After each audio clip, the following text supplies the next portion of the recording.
It's easy to romanticize van life, waking up to the desert sunrise, drinking a cup of coffee with snow-capped mountains in the background.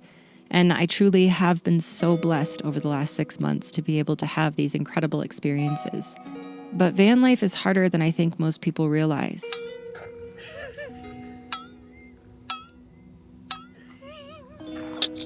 Look how big our fire pit is in comparison to the logs. Oh, it's all we had. We did the best we could. No two people live it the same way, and I can only speak from my experience, but there are things you don't think about until you're actually living out of a van. I could go on for days about the benefits, but it also feels important to be humbled by the hard parts, especially lately. And the biggest thing I've struggled with on this journey is probably not what you think. I love that smell of fire. Oh, it smells so good. This is stupid. Please look at this. There are the everyday things, constantly figuring out where to dump gray water, where to fill up fresh water, when to do laundry, the never-ending search for a safe place to sleep. Van life is built on having to make a lot of choices, and decision fatigue is very real. He's like a bull. Stop. Potato, stop. You know what I mean? Like Trying to make a bed for you. like a matador. No, Maya, no. He's just like, I'm trying to nest. I'm gonna screw this up. He's nesting. Then, of course, there are our two dogs, Miles and Potato, needing their own type of regular care. Exercise and playtime, training and sniffs. Potato is afraid of almost everything ever since he saw an e-bike parked on the side of the road, so he requires extra attention. It's so cozy. I don't want to get up yet. No, it's awesome. It's Sunday, so I don't have to. I get to watch the sunrise from bed. I get to see the moon from the window behind me. It's pretty spectacular. We've got the heat running, so it's cozy.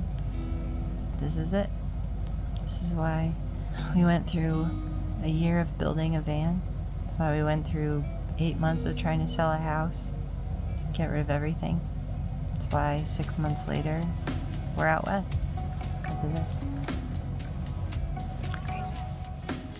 And no, the hardest part isn't juggling remote work either, although it has its own set of difficulties as well. Jason and I both work full-time for a software company. We sit behind a screen 8+ hours a day, just like we did when we lived in a house, but the difference now is our views. Our lunch break walks are through the desert or the mountains instead of a suburban neighborhood. But the meetings, projects, spreadsheets, OKRs, and work stress all came with us. Not to mention the water cooler talk is really just the two of us. Even married life isn't the hardest part, as many people might think. So while I cleaned out the garage, Jason did our taxes. What a wild Sunday. We have responsibilities, folks. We went on a nice little hike this morning. It was lovely, but still have to do our taxes. Yes, we live together in a small 75 square foot home. Yes, we both work for the same company. Yes, we are with each other nearly 24/7. But we've also found ways to take care of our marriage. We're in couples counseling, given our very unique situation. We have date nights still and take time for ourselves as individuals when we need it. So yes, while all of those things do make van life harder, they aren't actually the hardest part for me. For those that don't know, I've struggled with my mental health at different points in my life. After several years of misdiagnoses and being on the wrong medications, I was finally diagnosed with ADHD about 10 months ago. For the first time in my life, I felt as though I could see clearly, like someone finally gave me the correct prescription of glasses. And as someone with ADHD, having a routine isn't just a nice to have, it's essential. And there it is, routine.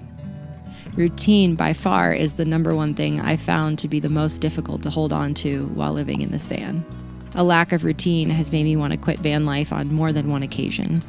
It's the reason why I felt a sense of being on the edge of burnout as of lately. Routine helps me stay grounded. It gives me structure that allows my brain to not be so scattered, to help me manage the daily chaos and buzzing that's inside my head. Cognitive overload causes burnout. It causes depression. It causes issues with sleep. It causes forgetfulness. It decreases focus and productivity. And this right here is where the real work needs to be done. Do you want to see the coolest thing ever? The coolest thing ever. Now let me preface this with the fact that van life was never the end goal. Jason and I have been living out of this van as a part of our journey to find a new place to call home. We've been paying off our debt and saving money to build on land or get some type of fixer-upper. And we've only just scratched the surface. We've visited spots in New England, toyed with the idea of Vermont, looked at Southern California, but we've mostly been traveling in the winter, so a lot of the places we want to explore are still on the list, which means there's still a lot of ground to cover and a lot more time living in the van. Tato, what do you see? That's your brother, dum-dum. It's literally your brother on the other side. How beautiful.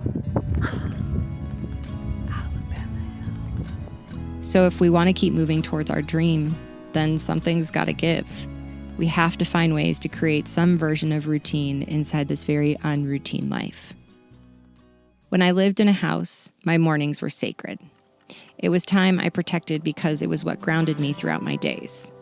I'd wake up early before the boys, I'd make coffee and light a candle, I'd do my Sudoku and write in my journal, letting my mind remain calm as I watched the sun come up. I'd go for a run on my lunch break, I'd bake a weekly batch of homemade granola. At night, we'd snuggle on the couch to watch a movie or one of our shows when I'd quietly lift my feet in the air, and Jason knew it was his cue to pull off my socks. Those little rituals stitched my days together. But here's a hard reality I've found myself facing as of lately. In such a small space, it's almost impossible to have a quiet morning without waking everyone up. My Sudoku book has been collecting dust. I haven't gone on a run outside of the gym in weeks. I haven't baked anything in almost 7 months. And for some reason, I'd forgotten to let Jason do the honorary sock removal during our favorite shows. No 2 days look the same anymore. Where we wake up has changed every 1 to 3 days for months now. There's a freedom in that, but there's also a cost. So I'm reprioritizing things in my life. I'm not entirely sure what this means yet, to build the routine I need while maintaining this very unpredictable lifestyle. But I know there are ways to do so. While we have our van commandments, I'm realizing I need commandments for my own nervous system too. Rather than treating van life as a constant adventure or this journey of finding a place to call home, I need to reframe it as a life I live with intention every single day. It'll look like reorganizing the van so the things I actually use are easy to reach. It'll look like shifting things in my personal and professional life. It'll look like designating certain days for certain tasks. It'll look like staying in one place a little longer than a day or two. It'll look like mapping out our weeks more than we have in the past. And it'll probably look like getting up a bit earlier so I can quietly take my mornings back. I don't have it all figured out yet, but I've at least come to the part where I realize where the problems are and have begun to figure out what needs to change in order to help myself move forward into this new version of our van life we're going to live. Despite how difficult things can be in van life, I do not take for granted the privilege I have to experience this beautiful way of living. An absolute blessing. This has been being here.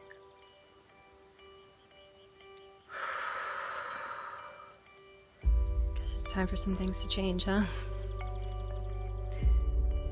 Every day, I wake up more in awe than the day before. There are a few moments each morning, especially when we are out in places that don't have signal, before I reach for my phone or check my emails, that I get to just live in a little bubble where nothing else exists except for me, my boys, and the morning moon. I treasure these moments. I hold them close, protect them because they are sacred. It's not often as people that we get these types of moments, so we must make them. Find a moment, make it sacred, and protect it with all your might. And with that, I'll see you all next time.